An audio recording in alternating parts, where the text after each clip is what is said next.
Programme मद्दे मुकाबिल में खुशामदीद। मैं हूं रबिया एहसन और मेरे साथ मौजूद हैं रऊफ क्लास्ट्रा और आमिर मतीन हमें ज्वाइन कर रहे हैं टेलीफोन लाइन पे। आज के प्रोग्राम में जिन टॉपिक्स पे हम बात करेंगे उसमें सबसे पहले हम बात करेंगे अमरीकियों के साथ $300 मिलियन का फ्रॉड करने वाले मुजाहिद परवेज को इमरान खान हुकूमत ने अमरीका के हवाले करने की मंजूरी दे दी। 73 साल पाकिस्तानी मुजाहिद परवेज ने अमरीकियों के साथ 5 अरब का फ्रॉड कर डाला। मद्दे मुकाबिल में तहलका खेज इंकशाफात, मुजाहिद परवेज कौन है, गरीब अमरीकियों के सेहत प्रोग्राम में किस तरह फ्रॉड किया, अहम इंकशाफात से भरपूर एक्सक्लूसिव रिपोर्ट आज के इस प्रोग्राम में आपके साथ शेयर करेंगे। इसके अलावा बात करेंगे अफगानिस्तान में तालिबान की बढ़ती पेशकदमी, पाकिस्तान आलमी तवज्जो का एक मरतबा फिर मरकज बन गया, पाकिस्तान को डिजिटल मीडिया वॉर का सामना, पाकिस्तान के खिलाफ सोशल मीडिया का भरपूर इस्तेमाल, क्या पाकिस्तान आलमी मीडिया वॉर का मुकाबला करने की सकत रखता है, हुकूमती मीडिया पॉलिसी पर बात करेंगे। इसके अलावा बात करेंगे पाकिस्तान ने एक साल में गंदम और चीनी की इंपोर्ट पर 87 अरब रुपए से जायद फूंक डाले, कौमी असम्बली में इंकशाफ। एक तरफ शुगर माफिया को एक्सपोर्ट के लिए सब्सिडी तो दूसरी जाने $10 अरब रुपए की चीनी इंपोर्ट कर ली। ये कहानी क्या है, इसको भी एक्सप्लोर करेंगे। और इसके अलावा बात करेंगे मुल्क में बदलती सियासी सूरत हाल की। पीडीएम ने हुकूमत मुखालिफ मुहिम तेज कर दी, हुकूमती इलेक्शन रिफॉर्म्स मुस्तरद, 29 अगस्त को कराची में बड़े जलसे का ऐलान। इमरान खान हुकूमत की नाकाम खारजा पॉलिसी ने पाकिस्तान को आलमी तन्हाई का शिकार कर दिया, फजलुर रहमान की शदीद तनकीद। इलाज मुकम्मल होने तक नवाज शरीफ नहीं आएंगे, शहबाज शरीफ ने ऐलान कर दिया।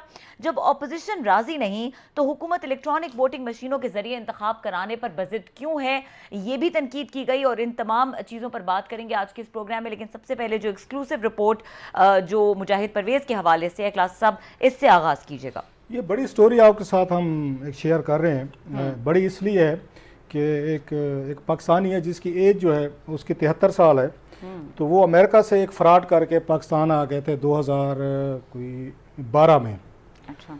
तो उनको अमेरिकन ने चेज़ करना शुरू किया और आखिरकार तकरीबन 9 साल बाद वो उसको मुजाहिद परवेज़ को वो वापस वो अमेरिका ले जाने में कामयाब हो गए हैं। इससे आप ये भी देखें, इससे पहले कि मैं पूरी स्टोरी एक्सप्लेन करूँ आपको, कि वो कौमें, वो मुल्क जो अपने एक एक या टैक्स पेयर के पैसे के हिफाजत करती हैं और किसी को वो उन्हें पता चल जाए कि इसने पैसा हमारा लूट लिया, तकरीबन $30 मिलियन के करीब का उनमें आ रहा है कि उन्होंने फ्रॉड किया था वहाँ पे। अगर उन्हें पता चल जाए कि कोई बंदा है दुनिया के किसी कोने में भी है ना, इन अमेरिकन ने 2012 के बाद मुजाहिद परवेज़ को परसू किया है, उसको चेज़ किया है, उन्होंने इसको ढूंढा है, गिरफ्तार करवाया है और अल्टीमेटली वो मामला जो है कैबिना में के उसमें इजलास में गया है। ये मतलब 7-8 साल की मैं आपको बता रहा हूँ। उन्होंने और आके कबीना ने पिछले इजलास में, या आपके साथ हम ये शेयर कर रहे हैं स्टोरी, इमरान खान साहब ने आके अलाउ किया है कि मुजाहिद परवेज़ साहब जो हैं उनके सामने सारी चीज़ रखी गई, इनको एक्स्ट्राडाइट किया जाए और इनको अमेरिकन के हवाले किया जाए, इनको दें। और जिन इल्ज़ामात पर उनको उनके हवाले किया गया, इस वक्त एज उनकी जैसे मैंने बताया कि तकरीबन 73 साल है, तो इस वक्त उसमें अडियाला जेल में वो गिरफ्तार थे।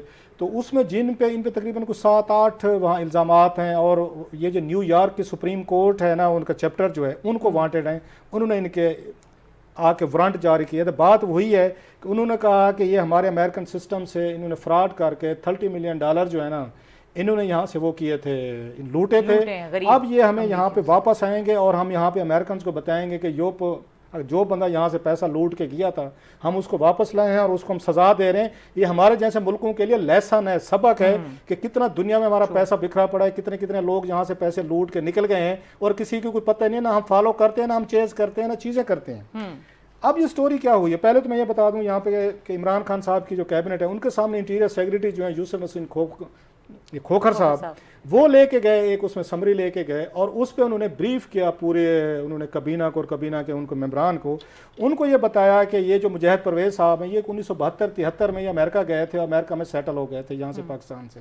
अच्छा, वहाँ से अगेन अक्सर पाकिस्तानी करते हैं ताकि कोई मुसलमान नाम हो तो वो समझते हैं हमें मुश्किल होगी यहाँ सेटल होने, तो अपने नाम वगैरह के साथ ना ज़रा चेंजेस भी कर लेते हैं थोड़ी सी। तो इन्होंने भी अपना नाम जो है ना मुजाहिद से इन्होंने पीटर आगे कर लिया था, पीटर लगा लिया था, नाम जो है ना मुजाहिद, एक तरह के अपना निक नेम जो रखा हुआ था वहाँ पे पीटर मुजाहिद था। डॉक्यूमेंट्स में जो है इनको वो था मुजाहिद परवेज़ था। ये 72 में वहाँ पर गए। अब जो कैबिनेट को वहाँ पे ब्रीफ किया गया, सारा बताया गया और उसके बाद इन्होंने जाके एक फार्मेसी वगैरह खोल ली, फार्मेसी जैसे वहाँ पे करते हैं, उनका प्रोग्राम चल रहा था अमेरिकन का। और उसके साथ जो आपके होते हैं इंश्योरेंस होते हैं, जो बीमार लोग हैं जिनको इंश्योरेंस मिलती है, जो मेडिकल आपको इंश्योरेंस, बेसिकली अमेरिका को पता है ज़्यादा तो वहाँ बिजनेस जो है इसी पर आके चलते हैं, मेडिकल इनके इंश्योरेंसेस पे चलते हैं, इन्होंने वो वहाँ पे शुरू किए। खैर अब ये फैसला ये हुआ है, वो डिटेल में आपको देता हूँ इसकी, कि उसके बाद जो इमरान खान साहब की कैबिनेट है, या इमरान खान साहब खुद हैं, उन्होंने इसकी अप्रूवल दे दी है पिछले कैबिनेट के इजलास में कि मुजाहिद परवेज़ साहब को अमेरिकन के हवाले किया जाए, जिसकी सज़ा अकॉर्डिंग टू द डॉक्यूमेंट्स, वो आपको नज़र भी आ रहे होंगे, पेपर हैं, पूरी इंक्वायरी रिपोर्ट्स हैं, डॉक्यूमेंट्स से दिखा रहे हैं, कोई तकरीबन 24 साल है इनकी सज़ा जो है उस पर इसकी बनती है, जो इन्होंने वहाँ पे इन्होंने वो किए हैं। अब किया कैसे है? एक तरह का ये प्रोसेस जो है ना, ये मुकम्मल हुआ है। अच्छा, जो अमेरिकन इनके साथ आके पहला रब्ता किया था, वो इन्होंने किया था 2015 में, जब यहाँ पे इंटीरियर मिनिस्टर जो थे ये थे चौधरी निसार अली खान साहब थे, और हुकूमत थी इनकी नवाज शरीफ साहब की। उन्होंने इनको आके बताया, डोजियर जिसको कहें, उनको जो भी डॉक्यूमेंट था उन्होंने इनको भेजा, और जिसमें उन्होंने बाकायदा इनको बताया कि पाकिस्तान का एक जहाँ शहरी है जो यहाँ पे आया था, सेटल हुआ, और सेटल होने के बाद उसने अपना बिजनेस शुरू किया, जिसका उसमें उनका अपना प्रोग्राम चल रहा था न्यूयॉर्क में, जिसके तहत इंश्योरेंस कंपनीज जो है ना, वो अपना आके इनको, जो गरीब हैं या दीगर लोग हैं तो जिनके पास पैसे नहीं होते, या जो कंट्रीब्यूट आके उसमें आके करते रहते इंश्योरेंस में, वो उन्होंने शुरू किया। अच्छा, वो ये कहते हैं कि इन्होंने जनाब के कोई उसमें करोड़ों डॉलर जो है ना, इन्होंने जैली तरीके से इन्होंने वहाँ से उनसे आके बिल्स बनाए, और इंश्योरेंस कंपनीज जो है ना उनसे इन्होंने लिए। बहुत सारे डॉक्टर्स वगैरह थे, उनको इन्होंने ब्राइब किया, बहुत सारे पेशेंट थे, उनके साथ मिल के उन्होंने फ्रॉड्स किए, और इन्होंने सारी चीज़ें की। इस पर वो जो आगे उस वक्त की हुकूमत थी, एक इसका प्रोसेस होता है, कोई पाकिस्तानी शहरी को आपने एक्स्ट्राडाइट करना हो तो आपको पहले उसकी इंक्वायरी करनी पड़ती है कि इस पे जो इल्ज़ामात कोई मुल्क लगा रहा है, उन इल्ज़ामात में कितनी सदाकत है या कितनी सदाकत नहीं है। तो इन्होंने इंक्वायरी ऑर्डर की थी 2015 में, और उस वक्त यहाँ पे एडिशनल डिप्टी कमिश्नर थे अब्दुल सितार साहब, उनको कहा गया कि आप जो है ना इंक्वायरी करें। उन्होंने इस पे अपनी आके इंक्वायरी रिपोर्ट की। उस पर ये पता चला कि ये जो इन्होंने फ्रॉड किया था, कि जो अपना इलाज नहीं करा सकते थे अमेरिकन, उनका टोटल जो अमेरिकन इनके सामने डॉक्यूमेंट्स रखे इंक्वायरी में, तकरीबन 5 बिलियन रुपीज़ का उन्होंने कहा जनाब हमारे साथ फ्रॉड हुआ, या कोई तकरीबन $30 मिलियन की उन्होंने कैलकुलेशन बताई इन मुख्तलिफ इसमें दौर में। और 92 से ऑनवर्ड, 92 से लेके ये 2012 तक का पीरियड था। और 2012 में जब इनको ये पता चला अमेरिकन को कि हमारे सिस्टम में उसमें इंश्योरेंस के फ्रॉड कर रहा है कोई ना कोई बंदा, तो उन्होंने इनके खिलाफ आके इंक्वायरी करने की कोशिश की, तो ये पाकिस्तान भाग गए। 2012 में, 2012 से 2015 तक ये यहाँ पे रहे और किसी को नहीं पता था ये कर के हैं। उन्होंने इनके वारंट जारी किए 2013 में, और 2015 में उन्होंने लोकेट किया कि बंदा किधर है। उन्होंने बाकायदा इनको पाकिस्तान में F11 में रहते थे फ्लैट में, उन्होंने यहाँ लोकेट किया, एड्रेस दिया, हुकूमत पाकिस्तान को एड्रेस दिया, अमेरिकन सारा बताने के बाद ये बंदा है, उन्होंने गिरफ्तार करके उनको अडियाला जेल में डाल दिया। इन्होंने जमानतें कराने की भी कोशिश की, ये हाई कोर्ट में भी गए वहाँ पे 2-3 दफ़ा, और इसके बाद वहाँ से रिजेक्ट हुई। मजिस्ट्रेट के सामने जिसने इंक्वायरी की थी उनसे इन्होंने लेने की कोशिश की, वहाँ से इनकी आके जमानतें वगैरह जो हैं वो हुई। अब इनको जब अगर इनके सामने ये पेश हुए तो पता ये चला कि ये जो है इनको न्यूयॉर्क स्टेट ने मुजाहिद परवेज़ साहब को 2011 में बैन किया था। इन्होंने बैन के बाद इन्होंने 16 फार्मेसीज खोली, अपने बेटा इनका नाम है रहील ये परवेज़, उनके नाम पे साथ इनको मिला लिया, और तकरीबन 15 साल तक ये करोड़ों डॉलर जो है ना उनका अगर मेडिकल एड का जो प्रोग्राम था उसके बिल्स बना के इन्होंने उनसे लिए। अमेरिकन ने एक लंबी चौड़ी इनके खिलाफ जो एक चार्जशीट बनाई है कि किन किन इल्ज़ामात, जैसे मैंने कहा 7-8 उन्होंने इस पे बनाई, उन्होंने इल्ज़ामात लगाए। और वो ये भी कहते हैं कि अपनी इन्होंने शनाख्त को छुपाने के लिए, क्योंकि इन पे तो बैन हुआ था, इन्होंने जैली कारोबारी दस्तावेजात थे इन्होंने वो भी बनाई, लोगों को इन्होंने जैसे मैंने कहा इन्होंने रिश्वतें भी दी और इन्होंने पैसा भी खिलाया। सो टोटल इन्होंने करने के बाद ये पाकिस्तान आ गए कोई तकरीबन जैसे मैंने कहा 30 मिलियन डॉलर का फ्रॉड करने के बाद। अच्छा। अब जब इनको बुलाया गया, इंक्वायरी रिपोर्ट हुई, उसमें इनसे पूछा, इन्होंने जो इसमें प्ली ली वो बड़ी वो थी। इन्होंने कहा जनाब कि मुझे एक तो उन्होंने कहा कि अमेरिकन से गलत कह रहे हैं, मैंने कोई फ्रॉड नहीं किया, जो मुजाहिद परवेज़ साहब ने कहा। अच्छा। मैं 2012 में आ गया था, वारंट मेरे 2013 में उन्होंने आके जारी किए थे, अगर मैंने कोई गलत किया होता तो 2012 में मुझे उस वक्त पकड़ लेते, मुझे यहाँ पे ना आने देते। अमेरिकन ने खैर कहा कि नहीं जनाब कि इनको भनक पड़ गई थी कि हम इन्वेस्टिगेशन कर रहे हैं, तो लिहाजा ये रातों रात वहाँ से निकल आए थे, लिहाजा हमने इनके ये बाद इनको वो किया है। अब ये कह रहे थे कि मुझे एक्स्ट्राडाइट ना किया जाए, और ये वैसे बता दो ये गिरफ्तार हैं 2015 से, सो 6 साल से तकरीबन यहाँ पे हैं, इधर ही हैं, उसमें अडियाला जेल में रहे। तो इन्होंने दरमियान में कहा मेरी तबीयत ठीक नहीं है, हार्ट का मुझे मसला है और दीगर प्रॉब्लम्स हैं, तो मुझे जो है यहाँ पे अदालत जो है ना ज़मानत वगैरह दे, लेकिन 2 दफ़ा उनकी ज़मानत उनकी रिजेक्ट हुई कि उन्हें यह खतरा था कि कहीं पे कोई उसमें मफरूर ना हो जाए। एक दफ़ा इनकी ज़मानत जो है ना वक्ती तौर पर बेल जो है वो कबूल की गई। अब जो इन्होंने वहाँ पे वो लगाया, इन्होंने उसको एतराज़ किया कि मुझे अमेरिकन के खिलाफ, आप उनको अमेरिकन के हवाले मुझे ना करें। रीज़न इन्होंने रीजनिंग जो दी है वो इन्होंने कहा जनाब कि एक तो मैं क्योंकि मुसलमान हूँ, जो इनका वो प्ली है कि मुझे इसलिए डिस्क्रिमिनेट किया जा रहा है, मैं मुसलमान हूँ, पाकिस्तानी हूँ, सो मुझे इसलिए भी वो चेज कर रहे हैं कि 2-4 रीज़न है। प्लस वहाँ पे रेसिज्म की उन्होंने कहा रेसिज्म है। साथ में उन्होंने कहा कि जनाब आपने अगर मुझे उनके हवाले किया अमेरिकन के, तो वो मुझे वो करेंगे, इंसल्ट करेंगे, ह्यूमिलिएट करेंगे, और पाकिस्तान की जो है ना बड़ी पैमाने पर अमेरिका में बदनामी होगी कि कोई बंदा जो है ना $30 मिलियन का फ्रॉड करके आया, और सारे पाकिस्तान को भी नाम बदनाम होगा, और पाकिस्तानी कम्युनिटी जो है वहाँ पे उसमें अमेरिका में उनके लिए भी मसाइल होंगे। लिहाजा आप हमें वो मत करें, आप मुझे आप उस अमेरिका के हवाले ये ना करें। खैर अमेरिकन से इनके साथ आके आके आके राब्ते में रहे, और उन्होंने FIA के ज़रिए सारा केस जो है यहाँ पे परसू कराए। तो लास्ट ईयर इनकी यहाँ पे अप्रूवल हो गई थी कि अमेरिकन के हवाले कर दें इनको, लास्ट ईयर।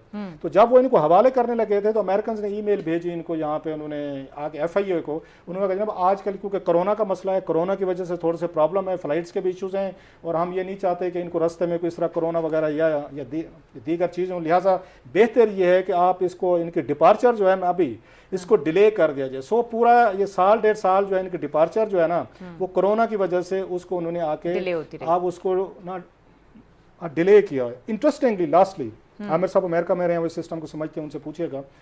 इसमें उसमें कहा जाता है कि दोनों मुल्कों के दरमियान एक्स्ट्राडिशन कोई वो ट्रीटी नहीं है कि एक दूसरे के शहरी जो है ना इस तरह कोई हवाले करने के। तो बड़ा इंटरेस्टिंग इसमें ये साबित होता है कि नहीं ट्रीटी मौजूद है। अमेरिकन ने जो आके ट्रीटी को उन्होंने इन्वोक किया वो बड़ा इंटरेस्टिंग है।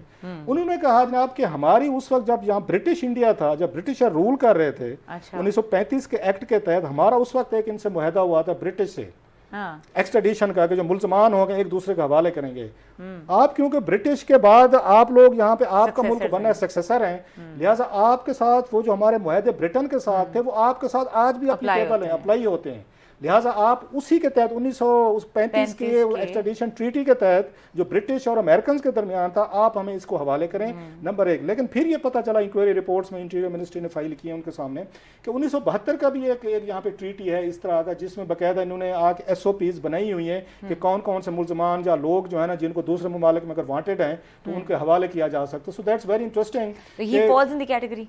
Yes, he falls in that category। इसी पे तो कैबिनेट ने अप्रूवल दी है। एक प्रोसेस से उन्होंने कंप्लीट करने के बाद 6 साल बाद ये जो है मुजाहिद परवेज साहब हैं, $30 मिलियन के इंश्योरेंस फ्रॉड के जो इन पे इल्ज़ामात थे उनको दोबारा अमेरिका भेज दिया गया है और उसकी कैबिनेट ने अप्रूवल दे दी है, और 1935 का जो एक्सट्रेडिशन वो ट्रीटी है उसको उन्होंने इस्तेमाल किया। अच्छा आमिर साहब, ये एक बड़ा इंटरेस्टिंग सी स्टोरी है और एक्सक्लूसिव स्टोरी है जिस तरह से ये तफसीलात सामने आई हैं। एक तो ये कमेंट कीजिएगा इस पूरे वाक़े पर, ख़ास तौर पे ये जो ट्रीटीज़ के जो हवाले दिए जा रहे हैं, पाकिस्तान को इस तरह के ट्रीटीज़ क्यों नहीं क्या कहना चाहिए आमिर साहब लबते कि हम भी कभी इस तरह से अपने मुजरिम जो हमारे यहाँ से पैसे लूट के लेकर गए हैं उनको भी हम इतना ईजीली मंगा सकें, वतन वापस सजाएं दे सकें।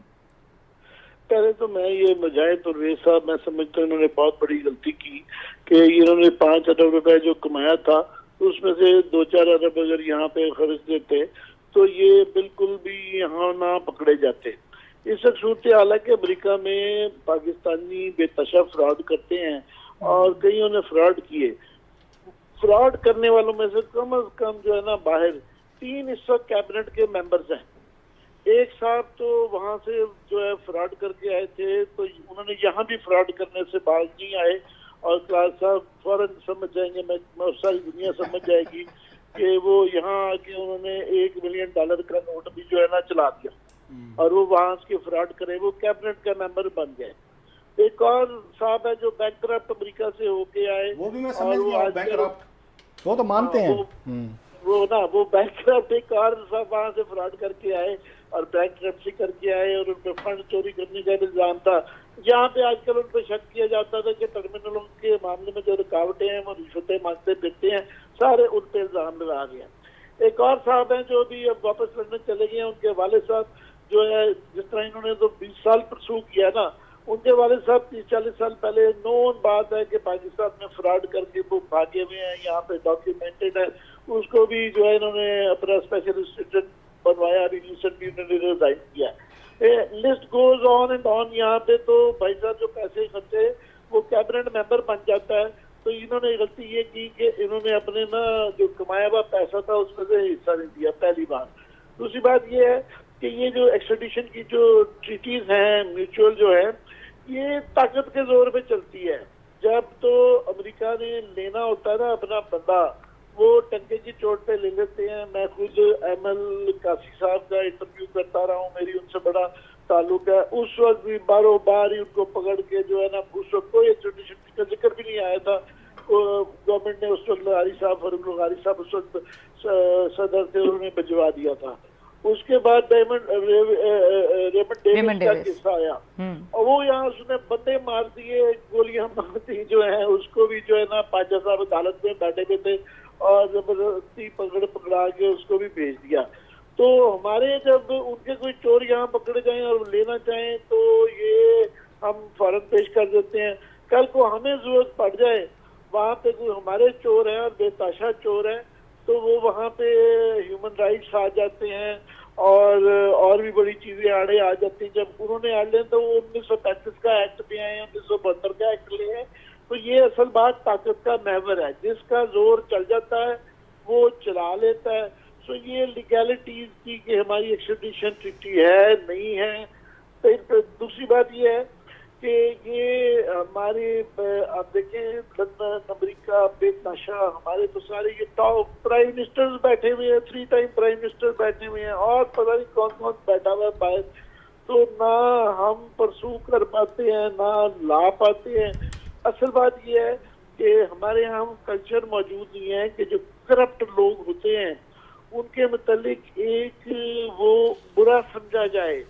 अभी ये रिसेंटली अमेरिका के अंदर इस तरह स्टॉक एक्सचेंज के पैसे बहुत ज्यादा, एक बड़ा टाइकून था जो खा गया था, उसकी फैमिली के साथ जो कल्चरली जो सोशली सुलूक हुआ कि बच्चे दाखिल स्कूलों से निकाल दिए गए, कोई उनसे मिलता नहीं था। उसके बेटे ने एक ने खुदकुशी कर ली, दूसरे ने वो पागल हो गया। अब ये रिसेंटली फिल्म भी बनी है। तो हमारे यहाँ वो कल्चर नहीं है कि इस तरह के जो रिश्वतखोर करप्ट लोग जो होते हैं उनकी कोई मलामत की जाए या सोशली हम उनका बाइकआउट करें या उसको बुरा से तनाते फिरते हैं। बड़ी बड़ी गाड़ियां ली होती हैं, बड़े बड़े घर लिए होते हैं, पार्टियां थ्रो कर रहे होते हैं और उसी हराम के पैसे के ऊपर वो सबसे बाइज्जत आदमी है। तो ये एक माशरती मसला भी है, कानूनी मसला भी है। तो ये फिलहाल तो खान साहब ने एक सियासी पेश किया है कि ये इमरान खान साहब ने जो है ना एक सियासी तौर पे एक फैसला किया है कि जी अमेरिका के साथ ताल्लुकात बेहतर करने का, क्योंकि वहाँ से अल्हम्दुलिल्लाह हमें कॉल नहीं आ रही है। शायद इस तरह की कुछ सर्विसेज पेश की जाए तो उनके दिल में तरस आए और हमें कभी कॉल कर दें। ठीक है, वापस है ना थोड़ा सा बाद आमिर साहब ने बातें की हैं कि उनसे मुझे कुछ थोड़ा इख्तलाफ है। अच्छा, कि हम अपने बंदे क्यों नहीं ले सकते। मैं जरा बताता हूँ क्या डिफरेंस है, अमेरिका कैसे ले गया और हम कैसे नहीं ले सकते। इसके दरमियान कोई थोड़ा सा कुछ और राज है, मैं जरा बताता हूँ। ठीक है, ब्रेक के बाद इस राज के ऊपर से भी पर्दा उठाते हैं। हमारे साथ रहिए।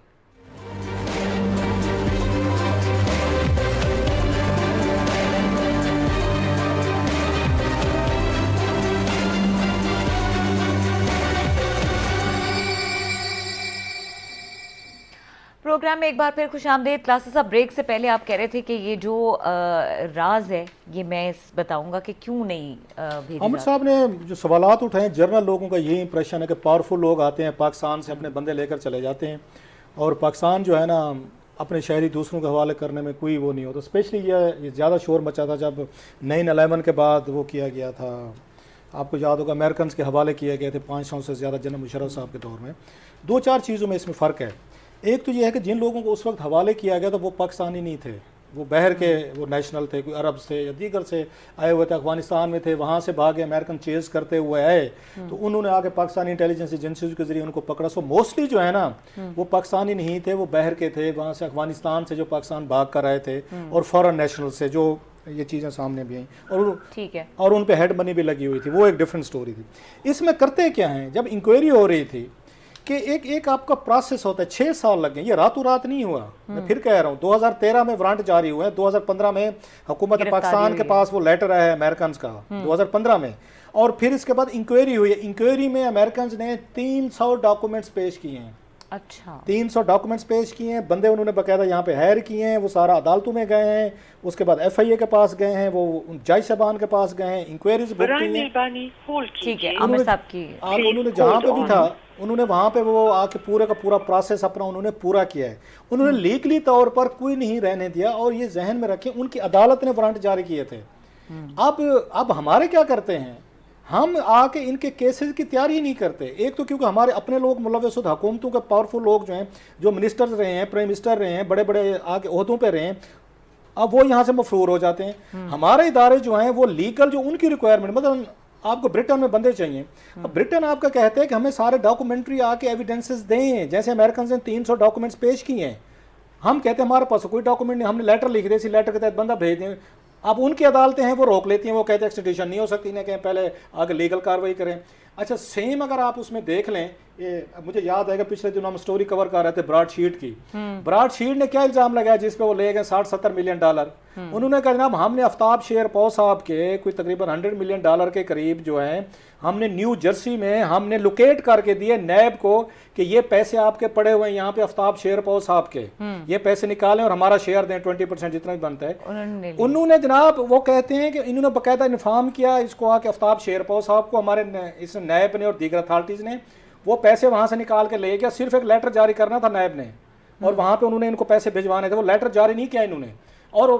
और उसी जनरल मुशर्रफ ने आफ्ताब शेरपौ को वापस ला के 2002 में इंटीरियर मिनिस्टर लगा दिया अपना। जब हम ये काम करेंगे, हम खुद लीगल प्रोसेस फॉलो नहीं करते, हम उनको लाने में वापस लाने में इंटरेस्टेड नहीं है, हम यहाँ पाकिस्तानी अवाम को सिंपल कहते हैं हम पैसा वापस लेके आएंगे, लूटी हुई दौलत लेंगे, हम ये करेंगे वो करेंगे, और पता ये चलता है हमारे अपने लोग भी, जैसे आमिर साहब ने बताया 3 फ्रॉड मिनिस्टर तो हमारी कैबिनेट में बैठे हुए हैं। अब जिन पे मतलब फ्रॉड के इल्जामात हैं, फ्रॉड करके हैं, दिवालियापन होके हैं, और उन्होंने यहाँ पे बहुत कुछ ह्यूमन स्मगलिंग किए, अब वो तो इमरान खान साहब की कैबिनेट में बैठे हैं। अब इनके खिलाफ अगर आपने कोई डॉक्यूमेंट देने हों, वो डॉक्यूमेंट कौन देगा, लीगल प्रोसेस कौन पूरा करेगा? सो अमेरिकन ने 6 साल, बल्कि 2013 से मैं कहूँगा 7-8 साल लीगल प्रोसेस फॉलो किया है, चेज किया है, पाकिस्तानी अदालतों में गए हैं, वो वहाँ मजिस्ट्रेट के पास गए हैं, वो FIA के पास गए हैं, उन्होंने पूरी फाइलें पेश की हैं, उन्होंने सबूत पेश किए हैं मुजाहिद परवेज़ के खिलाफ। फिर उसके बाद वो आके बंदा जो है लेके गए। हम सारे के सारे जो है ना अपने बंदों को, Aftab Sherpao is a classic example, millions of dollars वो आपको अमेरिकन कह रहे थे कि लेटर लिखें ले जाएं, हमने लेटर क्या लिखे, हम आफ्ताब शेरपौ को वापस लाएं, हमने मुल्क का इंटीरियर मिनिस्टर बना दिया, फिर किससे शिकायत करें हम कि वो लोग वापस नहीं करते। So we basically lack in this area, follow up नहीं करते, और ना ही हम पूरा लीगल प्रोसेस। विल है, विल में अमेरिकन की विल थी ना, वो लेके है ना 7-8 साल बाद, चाहे उसमें टाइम लगा है, जो भी कुछ उनकी रिक्वायरमेंट्स जो कुछ हुआ है, पैसा लगा है, रिसोर्सेज लगाए हैं, फिर उन्होंने फॉलो किया, बंदा ले गए, उन्होंने कि इन्होंने यहाँ $30 मिलियन का हमारे आके लोगों के साथ फ्रॉड किया था, हमें बंदा दें, और वो ले गए हैं, उन्होंने लीगली तौर पर लिया, सारा लीगल प्रोसेस पूरा किया उन्होंने। ठीक है आमिर साहब, अब हम अगले इशू पे चलते हैं। आप कुछ कहना चाह रहे हैं? नहीं मेरा अच्छा ठीक है, क्विकली हम बात करेंगे अफगानिस्तान की, जो वहाँ पर एक तशवीशनाक सूरत हाल है, और पाकिस्तान को जो इस वक्त डिजिटल मीडिया वॉर का एक सामना है, और इस हवाले से जो चीज़ें सामने आ रही हैं, जो हुकूमती मीडिया पॉलिसी है, क्या वो उसके अंदर इतनी सख्त है कि वो मुकाबला कर सके इस तरह की मीडिया वॉर का? इस पर ज़रा कॉमेंट कीजिएगा। पहले तो ये है कि अफगानिस्तान इस वक्त बहुत ही इम्पोर्टेंट क्रूशल फेज से गुजरा है, और इसका वन वे और अनदर जो भी हल निकलेगा उसके हमारे बहुत ज्यादा उसके अंदर इंटरेस्ट है, जिससे कि हम मेक और ब्रेक वाली सिचुएशन है कि अगर वो सही नहीं होता तो हमारा नुकसान है। इसलिए लकीली इस दफा ये है कि हम on the right side of things हैं, और इस दफा एक बंदी है कि तकरीबन तमाम अफगानिस्तान के हमसाए उनका मफाद है कि वहाँ पे पॉलिटिकल सेटलमेंट हो, और इंटरनेशनल पावर्स का भी यही इंक्लिनेशन नजर आती है। चीन, रूस और इवन अमेरिका चाह रहे हैं कि वहाँ पॉलिटिकल सेटलमेंट हो। रुकावटें वहाँ पे सिर्फ 2 आ रही हैं कि वहाँ पे जो अशरफ गनी साहब का जो एक टोला है जो कि बेनिफिशरी रहा है, उनको पता है कि नए सेटअप में उनका कोई रोल नहीं होगा, तो वो एक स्पॉइलर के तौर पे बैठे हुए हैं। मगर उस अफगान गवर्नमेंट के अंदर ही अब्दुल्ला साहब जैसे हैं, वो इस वक्त दोहा में गए हुए हैं और वो बिल्कुल नेगोशिएशंस कर रहे हैं, और इस बात की मुझे बड़ी उम्मीद है, और बड़ी मेरी सारे पाकिस्तानियों की दुआ है कि वो कारगर हो और वहाँ पे पॉलिटिकल सेटलमेंट हो। और ये पाकिस्तान ने बहुत अरसे बाद ये एक अच्छी पॉलिसी अभी परसू कर रहे हैं, जो कि दुनिया की भी पॉलिसी है कि अगर ताकत के जोर के जरिए तालिबान पूरा लेंगे, हालांकि ताकत के जोर के जरिए वो दिन ब दिन उनकी ताकत बढ़ती जा रही है, पर सारी दुनिया ये कह रही है कि अगर आप बिल्कुल ताकत के जोर पे कर लेंगे तो हम आपको रिकग्निशन नहीं देंगे, आपको एक्सेप्ट नहीं किया जाएगा।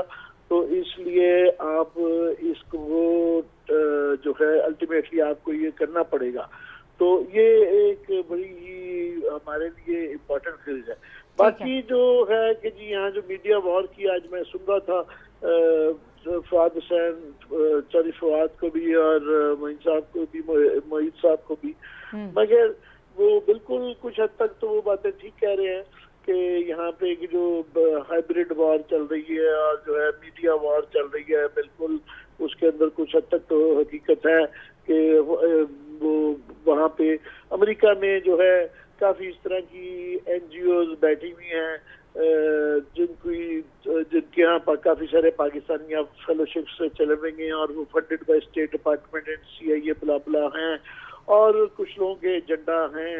इंडिया तो डेफिनेटली है, मगर मेरा ये ख्याल है कि ये हमें इससे इतना इसको जो जिस तरीके से वो एग्जैजरेट करते हैं तो मैं थोड़ा सा डर जाता हूँ, मैं शक में पड़ जाता हूँ कि इसके पीछे there is more to it than we are being told, कि ये इस तरह की जब हाइप बनाई जाती है तो इसको इस्तेमाल करके यहाँ पे पाकिस्तान में मीडिया पे कदगनें लगाई जाती हैं।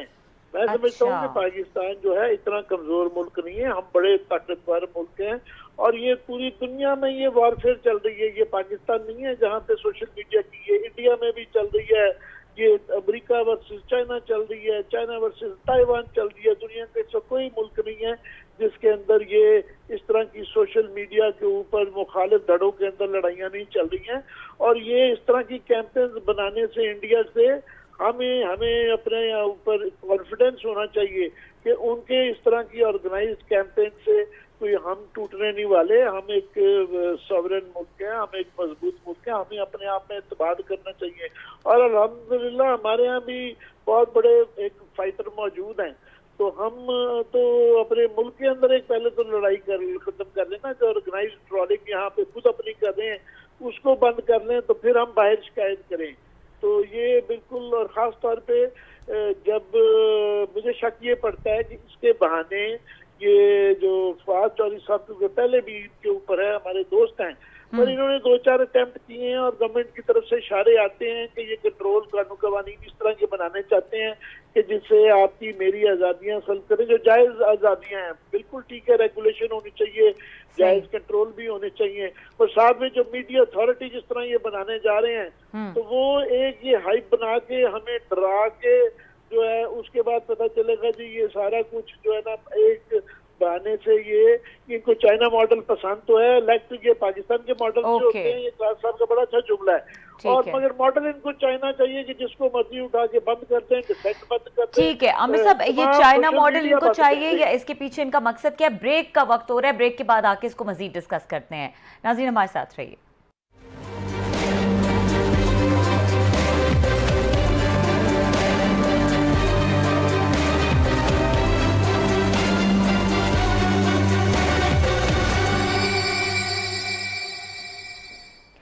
Welcome back. क्लास साहब, जिस तरह से आमिर साहब ने अपना पूरा इसका एनालिसिस दिया, उनका ये कहना है कि एक्चुअली ये चाइना मॉडल है जिसको लाना चाह रहे हैं और एक्चुअली वो रिस्ट्रिक्शंस हैं जिनको इम्पोज करना चाह रहे हैं। Do you agree with this idea? मेरी ख्वाहिश होती है कि अगर ये इतने सच्चे लोग होते हैं ना, बड़े ईमानदार, अच्छे और ट्रू, तो चाइना मॉडल के ज़रिए हुक्मरान बनते, ये सऊदी मॉडल के ज़रिए हुक्मरान बनते। ये नहीं मॉडल के जहाँ बनना है वहाँ पे आपने आवाम से वोट लेने हैं, वहाँ पे उनको आपने ख्वाब दिखाने हैं, और जब आवाम अपने ख्वाबों की बात पूछने लगे तो आप कहें जी इन पर पाबंदियाँ लगाओ, इनको डंडे मारो, जेलों में डालो और इसको बंद करो, चैनल बंद करो, ट्विटर बंद करो, फलां चीज़ें बंद करो। तो फिर ज़रा उसके बाद चाइना मॉडल के जरिए ऊपर है ना, ताकि आपको पता चले कि चाइना मॉडल है क्या। वोट लोने हैं, यहाँ से वजीर आजम बनना है, यहाँ से आपने बनना है पाकिस्तानी मॉडल में।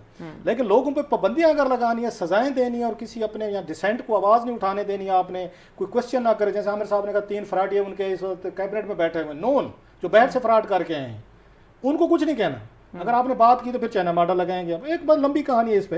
असल चीज़ अभी जो आपका सवाल है इस पर, ये मीडिया पे, आज एक मीटिंग थी, वहाँ पे इन्होंने ये चाइना पाकिस्तान फ्रेंडशिप ये जो है यहाँ पे एक एक बिल्डिंग है उसमें शक्करपड़िया में, उसमें जो मिनिस्टर साहब हैं हमारे फवाद चौधरी साहब, इनको पहले दिन से बड़ा शौक है फवाद चौधरी साहब को कि किसी तरीके से मैं टाइट करूं पाकिस्तानी मीडिया को, जिसका हिस्सा रहे हैं, क्योंकि मैं अब उसका हिस्सा नहीं रहा, मीडिया का मैं नहीं रहा, मैं अब वहाँ तनख्वाह नहीं लेता, मैं शोज़ नहीं करता, लिहाजा उसके बाद क्या मत बात जानी चाहिए, मतलब पाबंदियाँ लग जानी चाहिए। हालांकि इन जैसे बंदे को थोड़ा सा समझना चाहिए था, देखना चाहिए था कि हम मीडिया को फैसिलिटेट कैसे कर सकते हैं। हमने ठीक कहा कि हम कोई उसमें नहीं है, सारी मादर पितर आज़ादी हम नहीं चाहते, लेकिन ये भी तो देखें कि आप जो यहाँ पे आके उस पाबंदियाँ लगाना चाहते हैं, क्या वो आपकी प्रैक्टिकल हैं भी नहीं है। आज उन्होंने ब्रीफिंग दिया सेनेट की कमेटी को, इंफॉर्मेशन को उन्होंने यहाँ पे बिठा के पूरा प्रपोज ला जो है ना, उन्होंने बयान किया कि कैसे कैसे पाकिस्तानी मीडिया को हमने टैकल करना है, हैंडल करना है, और उस पर APNS ने बकायदा एक प्रेस रिलीज जारी की है बड़ी सारी। उन्होंने कहा अब ये जो आप लाज यहाँ पे ला रहे हैं हम इनको रिजेक्ट करते हैं। सो पहले से आपने उनको एतमाद में नहीं लिया,